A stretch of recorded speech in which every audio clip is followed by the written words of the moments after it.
ప్రముఖ గాంధేయవాది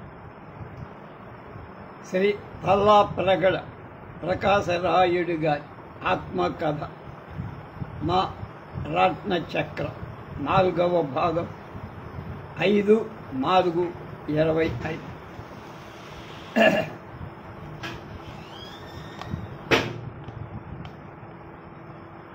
పల్లెటూరు ఆయన గడిపిన తోటలు, వాటిలో తిరగటం, అక్కడ పక్షులు, కాయగూరలు మొదలైన వాటి గురించి మనకి వివరించి చెప్తున్నాడు. వరుసభర్త కవితలు, శల్య కవితలు దానిలో చాలా ఉటంకించారు. రెండిటి మధ్య పడి కొట్టుకొని లేవాలి ప్రతి మానవుడి బతుకు, అంటే చీకటి వెలుగులు.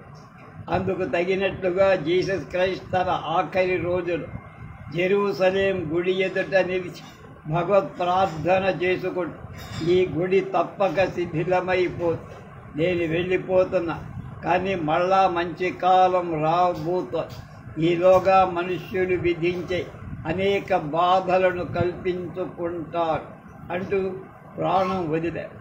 ఈ పాప బాధలు మానవేతర జీవులకు లేవు. చూడండి, వాటిని పుట్టించినట్లు బ్రతికి గీటు తప్పకుండా తమ పని పూర్తి చేసుకొని వెళ్ళిపోతారు.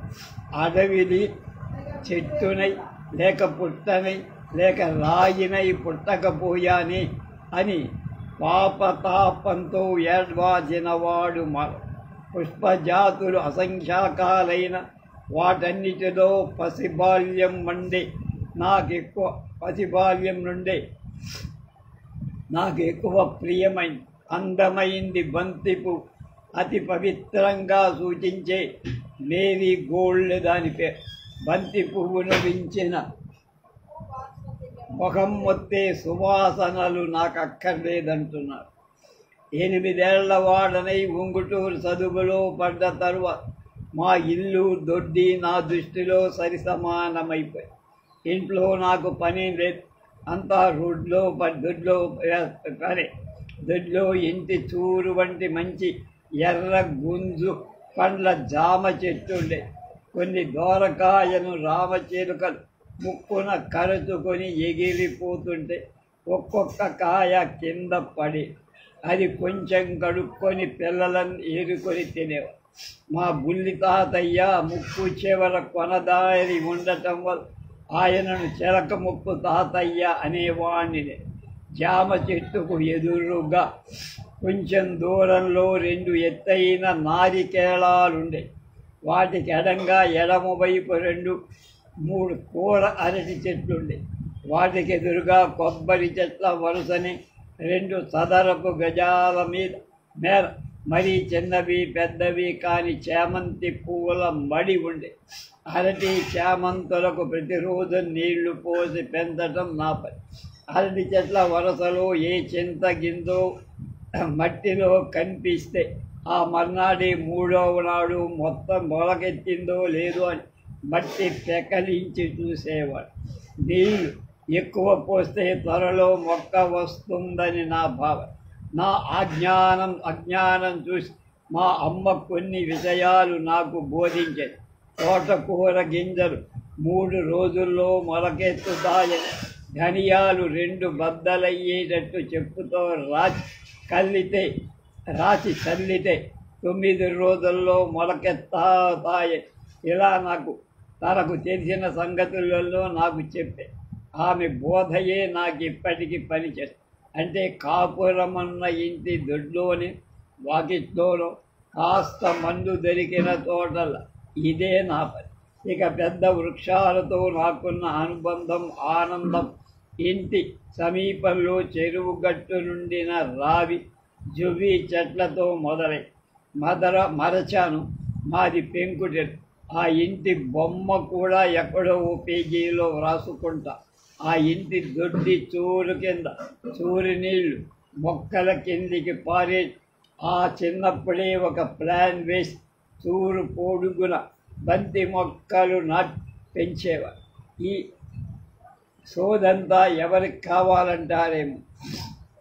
దీన్ని చూసే కొందరు మిత్రులు బంధువులు ఏం చెప్పను పోనీ ఈ కలం చెయ్యి కాగితం నాది, నాకు అంతే సంతృప్తి. ఈ అధ్యాయానికి పువ్వులు పక్షులు అని పేరు పెట్టి ఇక వాటికి బంధువులైన పక్షువులను జంతువులను కాస్త పలకరించుకొని తర్వాత కథకు వెళ్తా. 5-6 ఏళ్ల వయసున పిట్టలతో వాటి కూతలతో కొంత పరిచయం నాకుండే. కోవెల గువ్వ, చెక్కుము, ఎముడు, కాకి, కంసాలి పిట్ట మొదలైనవి చూద్దామంటే కంటికి కనపడ. నీలాద్రిపురం తోటలో చెట్ల తూపుల మధ్య నుండి ఒక వింత ధ్వని వినిపించే. పిట్ట మాత్రం కనబడ. అయినా పరీక్ష పెట్టి చూసేవాడు. దట్టమైన ఆ చెట్ల సమూహం లోపలి ఒక చోటు నుండి వేరొక చోటికి ఎగిరేటప్పుడు క్షణమాత్రం అది కనపడి దాని కూత సన్నగా ఇంపుగా కాక బొంగురుగా ఉండి ఆ వయస్సులో నాకు భయం కొల్పి. ఆ పక్షుల పేర్లు మా తండ్రిని అడిగి నేను తెలుసుకోలా. కూతలు వినడంతోనే నా పని సరిపోయాయి. గువ్వ కూత కొంచెం దీర్ఘమైన వినసొంపుగా ఉంది. ఆ ధ్వనిలో 2 స్వరాలు ఉండటం వల్ల దాని అందం దిగునీపడి. అప్పుడప్పుడు దానిని బహిరంగంగా చూస్తూ ఉన్న అది గువ్వ అని నాకు తెలియదు. 10-12 ఏళ్ల క్రితం పాలు తెచ్చిపోసే కుర్రాడొకడు అదే తెలియదురా, అదే గువ్వ అని చెప్పారు. అదొక డిస్కవరీ నాకు. దాన్ని బూడిద రంగు, పావురం సైజు. గువ్వ గూడెక్కే రాజు మేడకే అని పిల్లల నోటి పదమైన గువ్వకు గూడున్నదని కూడా నాకు తెలుసు. కోవెలకు గూడు నిర్మించుకునే నేర్పుల కాబోలు కాకి గూట్లోనే గుడ్లు పెడుతుందట. ఇవన్నీ వినికిడి విషయాలైన నా విన్నంత వరకు నేను గుర్తుంచుకున్న సంగతి. పుస్తక పాఠాల కంటే ఈ సృష్టి పరిశీలన నా విద్యలో ఒక భాగం, నా పరిగణన.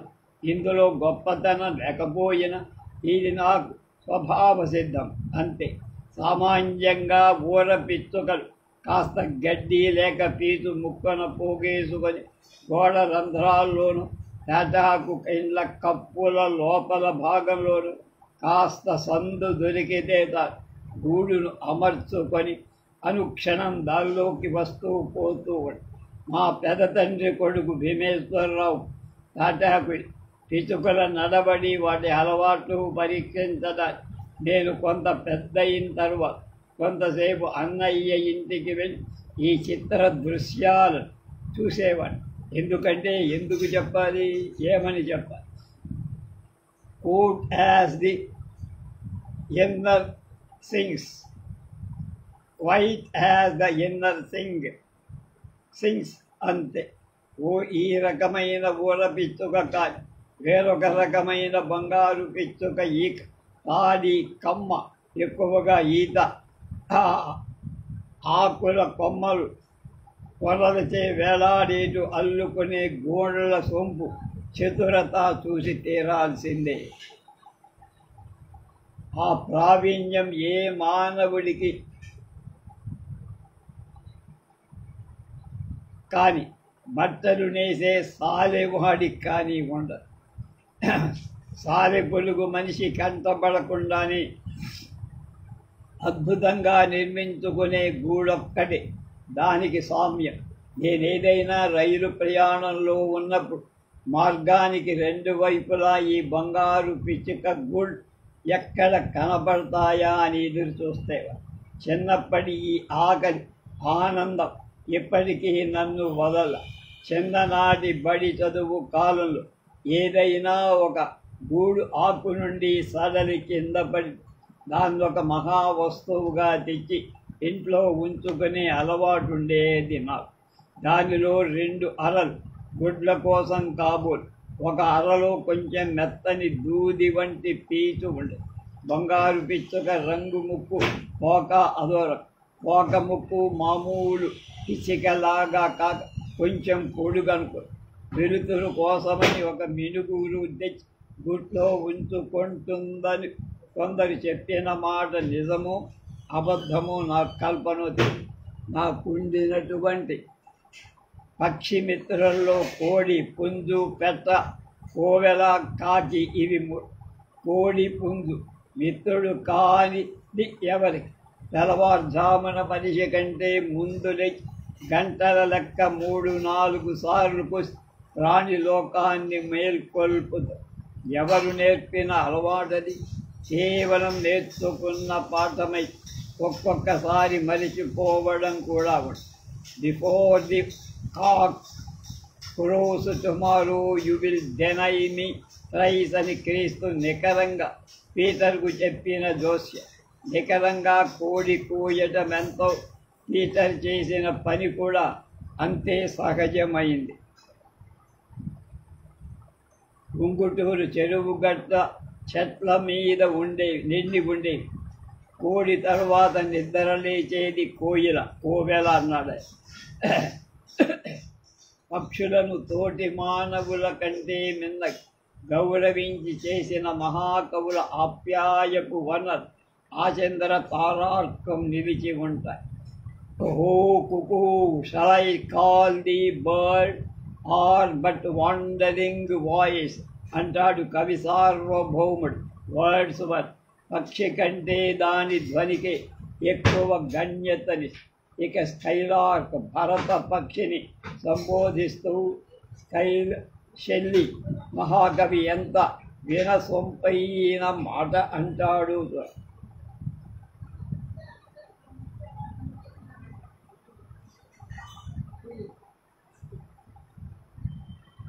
Break apart the bird out, never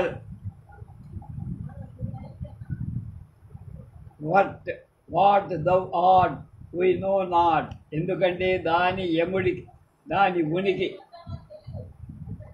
రోజులో చాలాసేపు అంతరిక్షంలో, పాట మాత్రం ఆకాశాన్ని నింపుతుంది. కాబట్టి దాన్ని వినేవాళ్ళెవరో ఎవరూ లేకపోయినా తన పాట తన కోసమేమో, అదే సంభవం సహజం.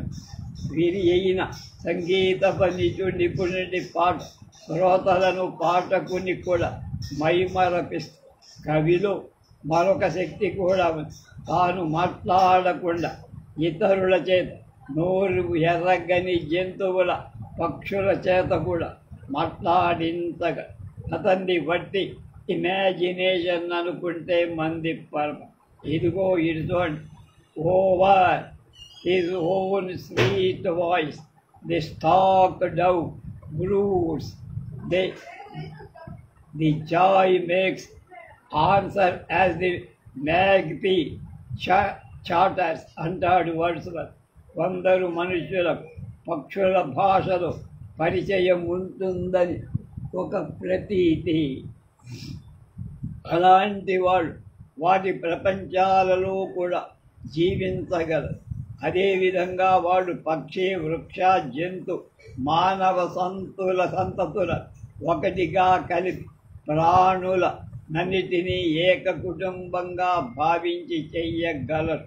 కోకిల కూత మధురమే కానీ ఒక రకంగా గువ్వ రవడి అంతకు మించి దగ్గర మనిషిని పిలుస్తోందా అన్నట్టు.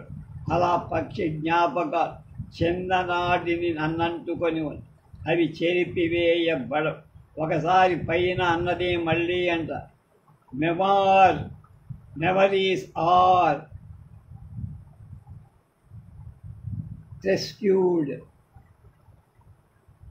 treasured, who know one can steal. ఈ సాక్ష్యం నాతో పాటు సత్యం. ట్రెజర్ అన్న అంటే జ్ఞాపకాలు, అవి గని లాంటివి. వాటిని ఎవడు కూడా దొంగతనం చేయలేడు, ఎత్తుకుపోడు. ఈ సత్యాన్ని ఇలా ఎంతైనా పొడిగించవచ్చు, కానీ కాగితాలు చాలవు. నా పువ్వులు, పక్షులు, చెట్లు, చేమలు గురించి చూచాయగా చెప్పు చోటు లేకపోయినా ఆ జంతు సంతతి విషయం టూకీగా జ్ఞాపకం చేసుకో. ఈసప్పు ఫేబుల్స్ను మించిన కథలు మరేవి మనిషిని రంజింపచేయవంట. వినోబా వంటి జ్ఞాలు. ఎందుకంటే అవి మన బుద్ధిని విశాలపరిచి వికసింపచేసే నీతి కథ. మనుషుని జీవితం నీతి ప్రధానం అయినా మన దుష్కర్మల వల్ల అదే లోపించి ఉంటుంది. అన్నిటికంటే చిన్నదైన చీమల యొక్క నిత్య పరిశ్రమ చూసి మానవుడు నేర్చుకోవాల్సిందెంతైనా. అందువలనే చీమ మొదలు ఏనుగు వరకు వృక్ష ప్రపంచంతో సహా ప్రాణులన్నీ ఒకే కుటుంబంగా చూసుకోగలవాడు మానవోత్తముడన్నారు పై వాక్యాలు. చీమ మాట్లాడకుండా చేసి చూపిస్తుంది. మనిషిలో మాటలెక్కువ, పని చేస్తున్న ఇట్లానే నేర్చుకున్న మొదటి లేక 2 పాఠ పుస్తకాలు చీమ సోమరి రంగయ్య, కాకి నోటి మాంసము ముక్క, చెట్టు కింద నక్క, 4 ఎద్దులు సింహం, సింహం చిట్టెలుగా, 2 పిల్లుల మధ్య కోతి తీర్పు మొదలైనవి లెక్కకు మించిన ఉదంతాల నుండి మనం నేర్చుకోవాల్సింది చాలా ఉంది. నేర్చుకున్నదేదో ఆ చిరుప్రాయంలోనే మేము నేర్చుకోం. కానీ మనుష్యుని వక్ర బుద్ధి కుక్క తోక వంకరతో పోల్చారు. వెదురు బద్దలేసి ఒక వేరుగా నిలుపుగా సరిచేసిన బద్దె తీసేయగానే మళ్ళీ మళ్ళీ అనేవం. ఎరుగు తోక తెచ్చి ఎన్నాళ్ళు ఉదికెను, నలుపు నలుపే కాని తెలుపు రాదు అన్నది. సునకాని కూర్చోబెట్టి శుభలగ్నంలో వెనకటి గుణమేళమాను అన్నది ఎవరు? మసక కళ్ళు తెరిపించి చూపించే అది ఆదిమానవ ఉపాధ్యాయు. మాట్లాడలేని మృగాలతో కథలు అల్లటమేమటి ఏమిటి కుర్రవాడు అనుకో. ఈసప్ ఫేబుల్స్ వంటి పంచతంత్రం తాను మాట్లాడు తదితరుల చేత మాట్లాడించడం. ఈ కథల ద్వారా జీవ జంతువులు మనకు చేసే బ్రహ్మ విద్యలో ఇదంతా భాగం. బ్రహ్మమంటే ఎక్కడో లేడు, మనిషిలో ఉన్న జ్ఞాన విజ్ఞానాలు తదనుగుణంగా చేస్తలే బ్రహ్మ లేక పరబ్రహ్మ. ఆత్మతత్వ భూతతత్వాల సమాన మేళనం అంటే కలిసిపోవడం అయిన మానవుడు లేదా మనుష్య దైవం. ఇంతవరకే నాకున్న దైవభావం. దీనికి మించి నేను పైకి ఎగరలేదు. పైకి ఎగిరిన బ్రహ్మ సమాజికులు మరే సమాజికులు ఉంటే వాళ్ళ ఎదుట కూర్చు చేతనైతే పునరాలోచన చేస్తారు. పునరాలోచన ఆత్మతత్వాన్ని విసర్జించిన భూతతత్వం నిస్తేజమై నిరుపయోగం అవుతుంది. భూతతత్వంతో సంబంధం పెట్టుకోకుండా ఊరికే కళ్ళు మూసుకొని కూర్చొని ఆత్మతత్వం కదలికలేని శుద్ధ ముద్దుతో సమానమని శిస్తుల అభిప్రాయం నాకు బాగా నచ్చింది. అయోధ్య ఆ మధ్య హైదరాబాద్ రేడియో సహజానందులు, వేలూరి సహజానందం, ఇక్కడ చిరివాడవాడు వేలూరి శివరామశాస్త్రి గారి అన్నగారు అబ్బాయి మళ్ళీ జీవిస్తే అనే విషయం మీద 10-12 నిమిషాలు మాట్లాడమని నాకు ఉత్తరం రాసి వెళ్ళి మాట్లాడా. అందులో ఒక మాట చెప్పు, నాకు పునర్జన్మే ఉంటే, నరకానికో స్వర్గానికో పోవాలని ఉంటే నాకు అవకాశం ఇస్తే వెళ్ళేటప్పుడు కొన్ని ధాన్యపు గింజలు, కొన్ని పత్తి గింజలు చేసుకొని వెళ్ళి ఆ పరలోకంలో తల్లి ఒలిపించి పండించాలని నాకు. ఈ పని భౌతికంగా అసాధ్యమని నాకు తెలిసిన నా ఆశాభావంలోని సత్యం కరెక్టే, రైట్. అంతకు మించి దాన్ని వ్యాఖ్యానించాల్సిన పని లేదు. ఇహ పరాల అంటే శరీర సౌష్ఠవానికి ఆత్మ ఉన్నది, పరస్పర సంబంధం ఉన్నదని లేకుండా పోలేదని నా తాత్పర్యం. సరేనండి.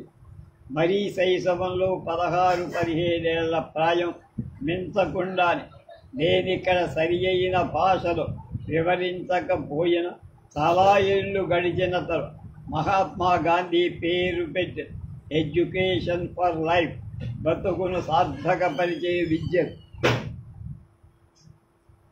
ఆధ్యాత్మిక ప్రాతిపదిక భగవద్గీత భాషలో ఆదిభూతాది దైవాది యజ్ఞరూపమైన ఆత్మార్పణ భగవంతుడొక్కడే అని, భూమి ఆకాశాలలో నిండి నిబిడీకృతమైవన్ సృష్టిజాలం యావత్తు ఒకటే అని, అందు ప్రధానంగా అసంఖ్యాక జీవకోట్లలోని వైవిధ్యం ఏకత్వాన్ని ప్రదర్శిస్తోందని, దీని చర్మ సాఫల్యానికి అంటే దీనికి ఒక పరిపూర్ణతను అందించడానికి సత్య జ్ఞాన అనంత రూపుడైన పరమాత్మ తన లెక్క ప్రకారం శుభమస్తు అంటూ ఒక బృహత్ ప్రణాళిక చేతిలో ఉంచుకొని ఉన్నాడని, ఆ ప్రణాళిక అమలు జరగడానికి ఒక ప్రత్యేక ప్రారంభం అంటూ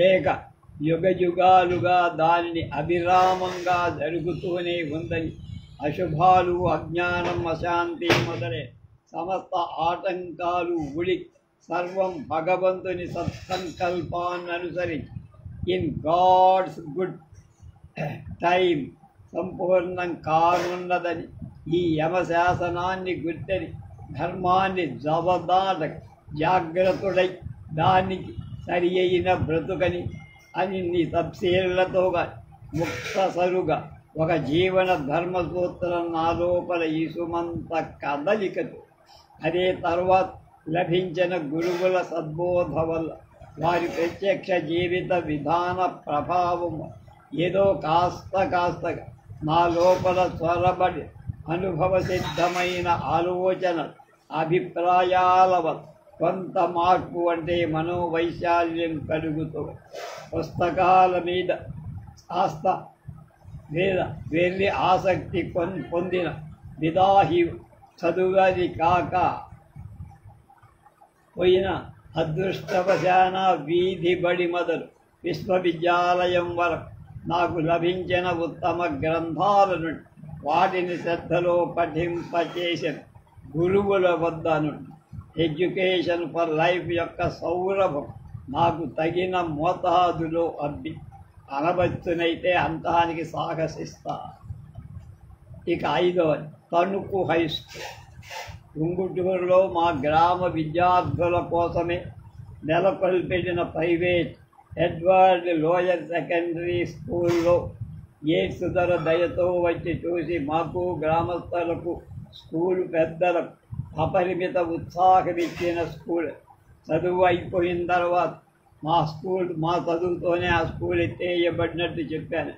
మా కుటుంబ ప్రాణదాత మేనమామ శేషయ్య గారు ఎలా తీసుకువెళ్ళాడు రైలు మీదేనో నన్ను తాడేపల్లి గూడెం తీసుకువెళ్ళి అక్కడి నుంచి ఒంటెద్దు బండి మీద తణుకు తీసుకుని వెళ్ళి అక్కడి తాలూకా బోర్డు విక్టోరియా మెమోరియల్ హై స్కూల్లో చేర్చాడు. 4th ఫార్ గ్రామ కరణంకర ఆయనకు తాలూకా ఆఫీసు రావడం పోవడం కొట్టిన దారిలో ఉన్న అందరూ గ్రామకరణాలతో ఉన్న పరిచయాన్ని బట్టి దువ్వ గ్రామం కొంతసేపు బండి కరణం గారింట్లో నాకు అపరాహ్న భోజనం మధ్యాహ్న భోజనం పెట్టి కేవలం భోజనం కాదు ఇక్కడి విషయం 11-12 ఏళ్ల కుర్రవాడు ఆకలిని ఆహారాన్ని మనస్సులో పెట్టుకొని పరాయి ఇంట నాకు అన్నం పెట్టించిన మేనమామ దయయే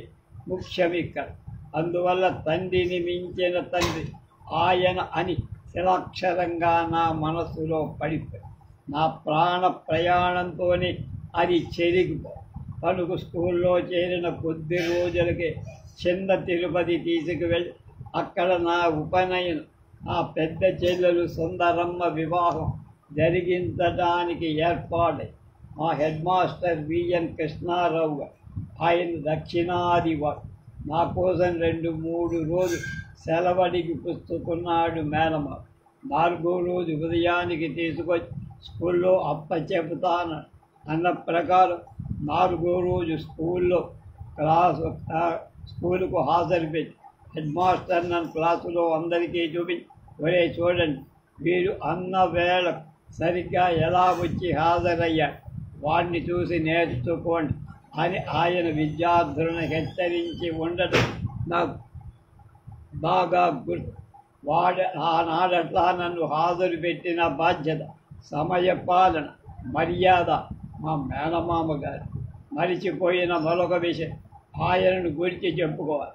నేను ఫస్ట్ ఆర్ సెకండ్ ఫారం ఉంగుటూరులో చదువుతున్న ఆయన ఏదో పని మీద ఉంగుటూరు వచ్చి చెరువుగట్టున త్వరగా సోమయ్య గారి ఇంటి ముందు నిలబడ్డాడు. రాగులపర్రు గ్రామం ఎట్టకెదురుగా దక్షిణాన 2 మైళ్ళ దూరంలో. అప్పటికప్పుడు ఆ గ్రామం మాలపల్లి నిప్పంటుకోవటం చూశాను. 2 గ్రామాల మధ్య వరిచేలే ఉన్నాయి, కానీ ఒక్క చెట్టు కూడా అడ్డం లేదు. మంట పెద్దదైంది. ఆ మహాజ్వాల చూసి ఆయన ఒక క్షణం నిప్పంటుకుంది స్వగ్రామం పర్రు మాలపల్లి. వేసవి కాలమై ఉంటుంది. పరుగు పుచ్చుకున్నాడు. కొన్ని నిమిషాలు తన ఇంటికైనా వెళ్లకుండా మండుతున్న మాలపల్లికి చేరారు. మాలపల్లి దగ్గర 2 గ్రామ చెరువులు, ఒకటి మరీ దగ్గర. ఏం చేశాడు, ఏం చేయించాడు. ఇల్లు చాలా మటుకు దగ్ధమయ్యా. 40-50 కుటుంబాలైనా 3 రోజులు ఆ కుటుంబాలన్నిటికీ అన్నం పెట్టించి పోషించే బాధ్యత ఆయన తల మీదకెత్తుకున్నాడండి. పరార్థ బుద్ధి ఆయనకి ఎంత ఉండేదో నా కథలు చేర్చుకోవటానికి ఈ వివరాలు. తణుకు హెడ్ మాస్టర్, ఆనాటి హెడ్ మాస్టర్లలో సమర్థుడు, ప్రసిద్ధి. మద్రాస్ ప్రాంతపు తమిళుడైన తెలుగు ధారాళంగా మాట్లాడేవాడు. తన విద్యార్థి గణం పట్ల ఎంతో వాత్సల్యంతో ఉండే లెక్కల మాస్టారు నౌడూరి సోమయాజులు గారు పిల్లల్ని కోప్పడి తన చేతిలోని పెద్ద స్కేలు బద్దతోని శ్రద్ధ లేని పిల్లల్ని అప్పుడప్పుడు వాయించేవాడు. కానీ ఆయన లెక్కలలో అయినా ఆయన ఏది బోధించిన లెక్కలంటే బెదిరిపోయే నాకేం ప్రయోజనం. దక్షిణాత్యుడు కనుకని ఏవో హెడ్ మాస్టర్ ఆంగ్ల భాషను గొప్పగా ఉచ్చరించి బాగా చెప్పేవారు. విద్యార్థుల పట్ల ఆయనకుండే ప్రేమాభిమానాలు ఒక చిన్న ఉదాహరణ.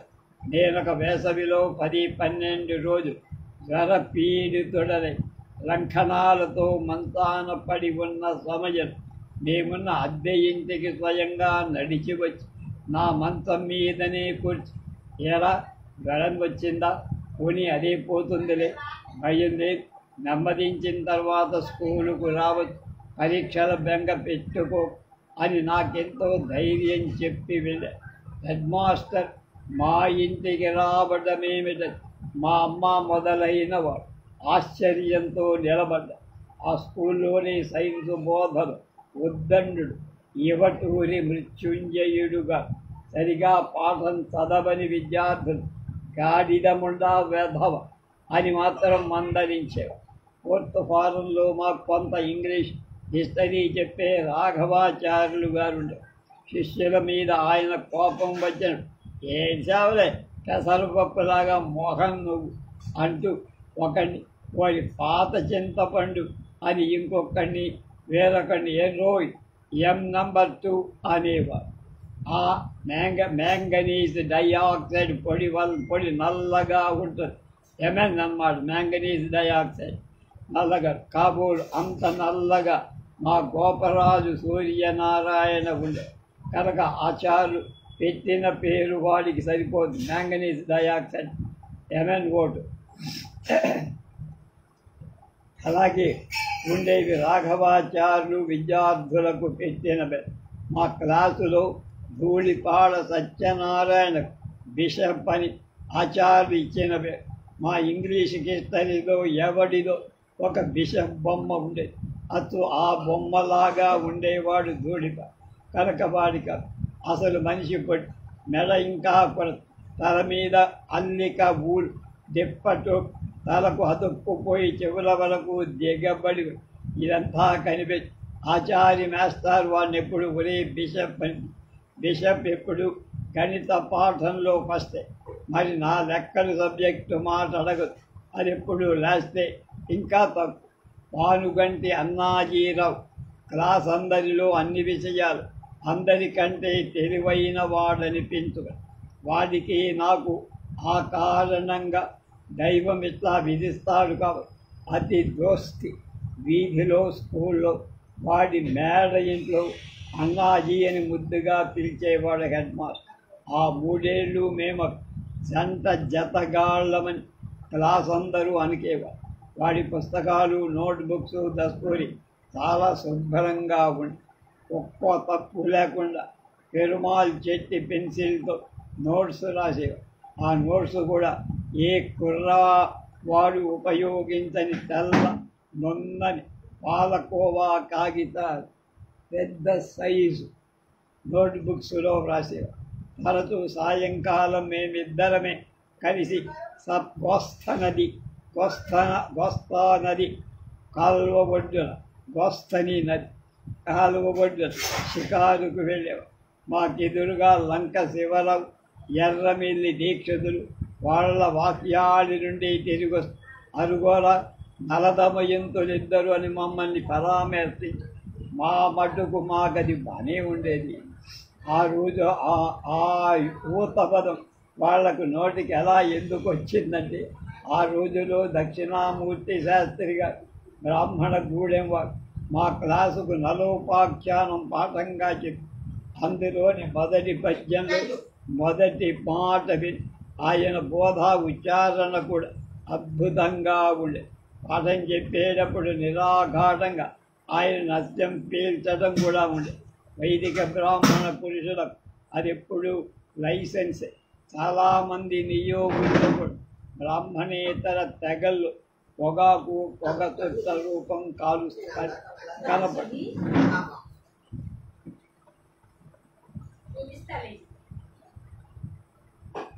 కొన్ని మరీ క్రింది వరుస కులాలు ఆడవాళ్ళకే కాక స్త్రీలకు కూడా ఇది దాదాపు ఆహార వస్తువు. ఇక ఈ దేశంలో సిగరెట్, బీడీ ఉత్పత్తి పరిశ్రమ కూడా చాలదు. నేను ఒకసారి 1949-51 సంవత్సరాలు ఏలూరు దగ్గర సర్కారు గ్రామ సేవక్ విద్యాలయ ప్రిన్సిపాలుగా ఉండినప్పుడు తద్విద్యా కార్యక్రమాన్ని గురించి కాబోలు విజయవాడ రేడియోలో మాట్లాడమని. అంతకు కొద్ది రోజుల పూర్వమే ఒక పెద్ద సర్కారు ఆఫీసర్ విద్యాలయాన్ని చూడటానికి పక్కనుండ 2 గ్రామ పరిశ్రమ కేంద్రాలకు తీసుకొని వెళ్ళమన్నారు.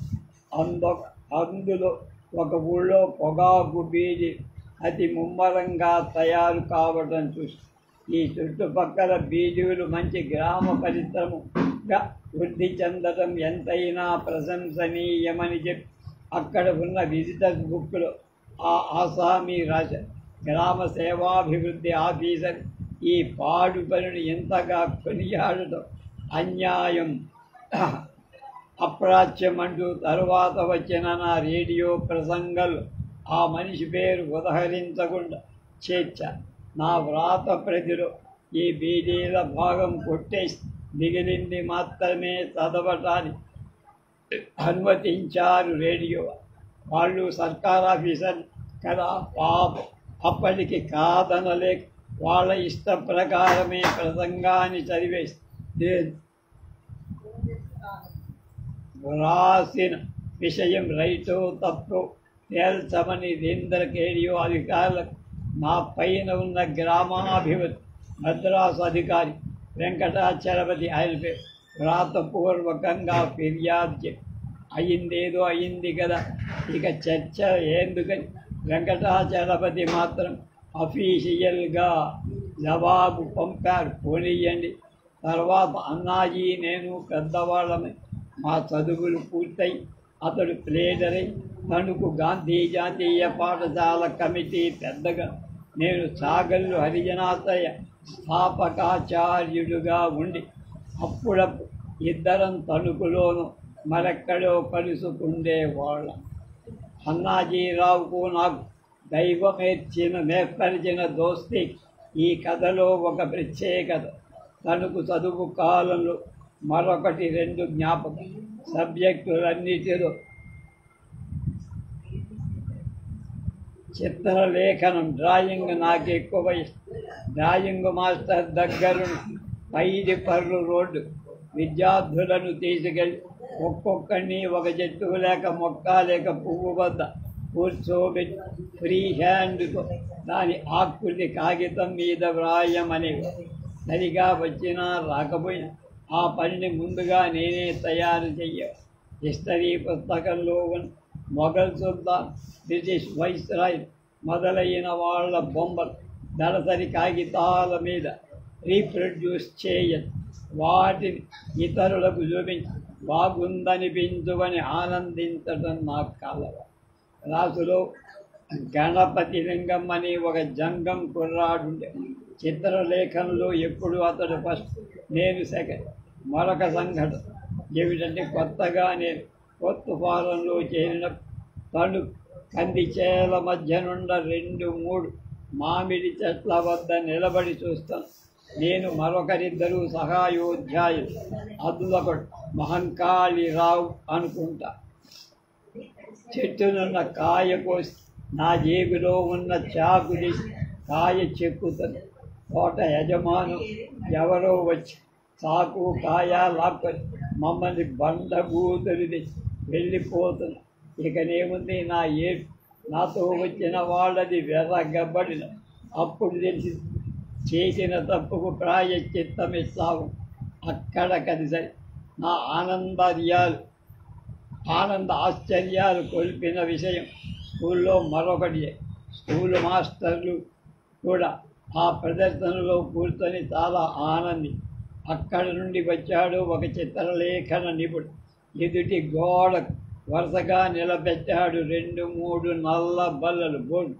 కొన్ని సీసపు ముక్కలు కణికలు దగ్గర పెట్టుకొని ముందు చేతితో, తర్వాత పెదవుల మధ్య ఇముడ్చుకున్న సున్నపు కణికలతో, తర్వాత కుడి ఎడమల పాదాల మొదటి 2 వేళ్ల మధ్య అమర్చుకొని ఆ పునికలతోండ చాక్పీసులతో నల్ల బల్ల మీద చెరుపుళ్ళు, దిద్దుబాట్లు లేని స్త్రీ పురుషుల ఆపాదమస్తక నిండు ఆకృతులు చూసి అక్కడి వాళ్ళంతా అబ్బరపడి కరతాళ ధ్వనులు చేసి. మరొకటి, ఆనాటి ఆ దృశ్యం ఈనాటికి కళ్ళకు కట్టినట్లు ఉంటుంది.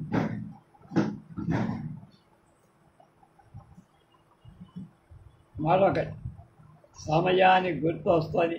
నేను ఇప్పుడు మెట్రిక్స్కి వచ్చాను. మెట్రిక్ మా ఇంగ్లీష్ స్టాండర్డ్ కొంత పెరిగిన ఉంటుంది. రాబర్ట్ బ్రౌనింగ్ ఆంగ్ల మహాకవుల్లో పేరొందిన కవి. వివిధ పేర్లతో అతడు కూర్చిన కథా కావ్యాలు చాలా ఉంటాయి. ద పైపర్ ఆఫ్ ఖామ్ ఏదో ఉంది. హ్యూమన్ ఏదో మనోరంజకమైన కట్టుక. వాటిలో కల్పిత కథలతో పాఠకుల మనస్సుల ఉర్రూతలూగించడంలో కవి యొక్క శక్తియుక్తులు కనబడు. కవి అంటేనే ద్రష్ట. ఊరికే చర్మచక్షువులతో చూసి ఎక్కడిదాన్నక్కడే వదిలేసి వెళ్ళిపోవటం మిగిలిందేమీ లేదు. గులాబీ పువ్వుకు చేత్తో పుణికి ముక్కుతో అగ్రాని ఆ చేత్తో అవల పారేసే స్వార్థపరుడు ద్రష్ట అనబడు. అందొక చిత్ర వైచిత్ర్యాన్ని, రహస్యాన్ని చూపుతో కనిపెట్టి దానితో తాదాత్మ్యత పొంద కలిగిన వాడికి కనుకనే రవిగానని చోట కవిత్వాలని కరతలామలకం కాదు. అలా కవిత్వం కానీ మరయ్యే ఉత్తమ సాహిత్యంగా చూపిస్తారని ఆత్మన్యేనాత్మన తుష్టగా ఉండ సందర్భం వచ్చింది కనుక కలమిట్లావి. ఇక కథా విషయం మూల కంటూ హ్యాంబ్లిన్ పట్టణమంతా నిండి ఊపిరాడకుండా ఎలుకల కథై దాన్నంతా చాకచక్యంగా వని మన కళ్ళకు కడతాడు ఆ కవి చెప్పనవతరుడు. 60-70 ఏళ్లకు పూర్వం మా హెడ్ మాస్టర్ ముఖతా విన్న ఈ కథ మళ్ళా ఇవాళ చదువుతుంటే లేక ఎంతొందుకు తిరిగి చెబితే అది ఆకర్షణీయంగా నీతిదాయకంగా కవి. So Willy, if we have made any promise to anyone, mind you, we must keep our promise. ఇది కథలోని చివరి పని. ఒకనాడు పని భూని ఆ కథను క్లాసులో చదివి వినిపించాడు హెడ్ మాస్టర్ విఎన్ కృష్ణారావు గారు. మధ్య మధ్య తాను నవ్వుతూ మమ్ము నవ్విస్తూ కొంత ఎక్స్ప్లెయిన్ చేస్తాను. సత్కాలక్షేపం అయిన చేసిన పని తనకు విద్యార్థులకే కాదు, తనకు ప్రజలకు కూడా అచ్చి వచ్చిన మనిషి. తనకు స్కూల్లో నాతో సహాధ్యాయుడై ఉండి నన్ను అన్నాజీరావు సఫలమవుతున్న నలదమయంతులన్న మనిషి దీక్షితులు తర్వాత డాక్టరీ నెడదవోల్లో సర్జన్గా మారాడు. అప్పుడు మాది నెడదవోలు కాపురం తరచూ కలుసుకునేవాడు. అతన్ని గూర్చిన ఒక సందర్భం ఇక్కడ చెప్పుకోకపోతే తర్వాత మర్చిపోతానే. ఒకనాడు నేను అతని వద్ద వీధి వాకిట్లో కూర్చొని ఉండగా నన్ను అతని ఇంటి లోపలికి తీసుకువెళ్ళా. లోపలికి ఎందుకు దీక్షితులు అంటాను, రామరి చెవులను చెబుతాను. ఆ వృద్ధమాత ఆ గదిలో పడుకొని ప్రకాశరాయుడు ఒక సంగతి అడుగుతాను చెప్పుమంటూ ప్రపంచంలో అమ్మ వంటి వస్తువు మరేదైనా ఉందా అని అకస్మాత్తుగా నన్ను ప్రశ్న. వృద్ధాప్యంలో పడుకొని ఉన్న ఆ అమ్మ ఏమిట్రా పని పెట్టుకొని ఆయన్ని పెంచుకొచ్చి ఎందుకు ఈ ప్రశ్న అంటే మరి అవును మరి అన్నట్టు ఆమె గారికి జవాబిచ్చాడు దీక్షితులు. నువ్వు మా ఇంటికి వచ్చి మా అమ్మను నీకు చూపించి నేను నిన్నడిగే ప్రశ్న కూడా ఇది.